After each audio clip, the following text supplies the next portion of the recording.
안녕하세요. 소아청소년과 전문의 정유미입니다. 최근 식품 알레르기가 폭증하고 있으며 어른에 비해서 소아는 4 내지 8% 정도로 훨씬 더 많이 발생하고 있습니다. 이유식 진행을 통한 식품 알레르기 1차 예방이 2015년 이전과 이후에 정반대로 바뀌었습니다. 그런데 한번 사람들에게 입력된 상식은 과학적 근거가 달라져도 쉽게 변하기가 어려운 것 같습니다.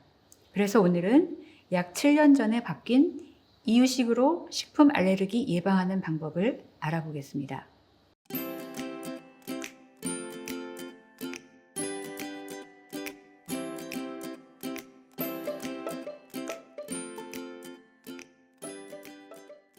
예전에는 식품 알레르기를 예방하려면 어린 아기들에게 식품 알레르기가 잘 생기는 음식을 최대한 늦게까지 먹이지 않도록 권고했었습니다.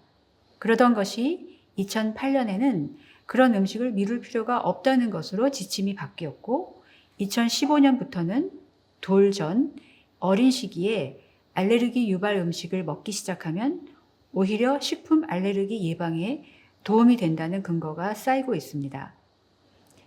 그래서 이제는 생후 6개월경에 식구들이 흔히 먹는 일반적인 고형식 식재료, 즉 쌀이나 고기, 채소, 과일 같은 것으로 이유식을 시작해서 기본 식품군이 확보되면 미루지 말고 알레르기가 잘 생기는 음식들도 차례로 시작하는 것을 권장하고 있습니다.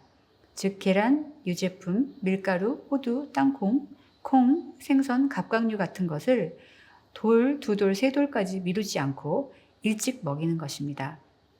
그렇지만 4개월 이전에는 시작하지 않는 것이 중요하고 생우유는 돌 이후에 시작하고 그전에는 무가당 요구르트나 무염 치즈로 먹입니다.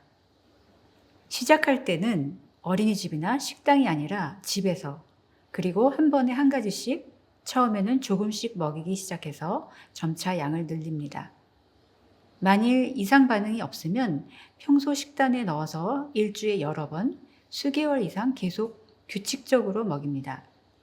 즉, 알레르기 유발 음식을 그냥 테스트해 보는 게 아니라 오랜 시간에 걸쳐서 지속적으로 아기의 면역 체계를 교육해서 면역 관용을 만든다는 개념입니다.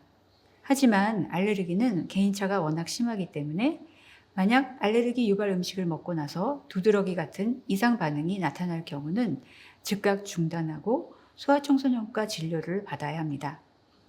참고로 딸기, 베리류, 토마토, 귤 같은 산성 과일을 먹으면 입 주변이 자극되어서 빨개질 수 있지만 다른 전신 반응은 흔하지 않습니다.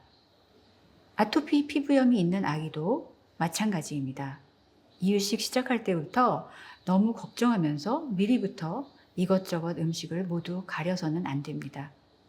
그냥 다른 아이들처럼 차근차근 시작하고 그러다가 두드러기가 나거나 꼭 그것만 먹으면 아토피 피부염이 정말 너무 심해지면 진료를 받고 검사하고 그게 확실히 원인이라고 진단되면 그때 하나씩 중단하면 됩니다.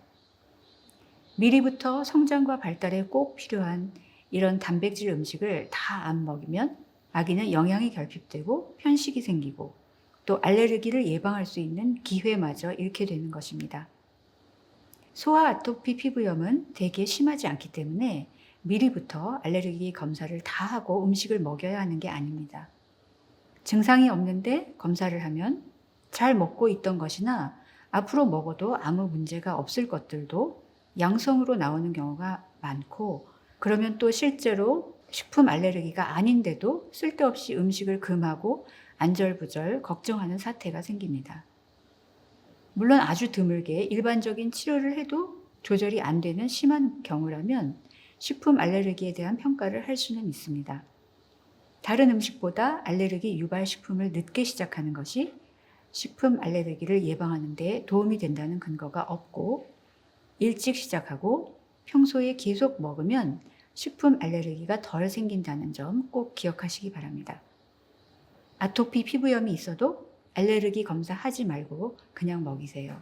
그 대신 보습도 잘하고 피부에 빨갛게 염증이 생기면 스테로이드 치료도 꾸준히 해야 그 예방 효과를 볼 수 있다고 합니다.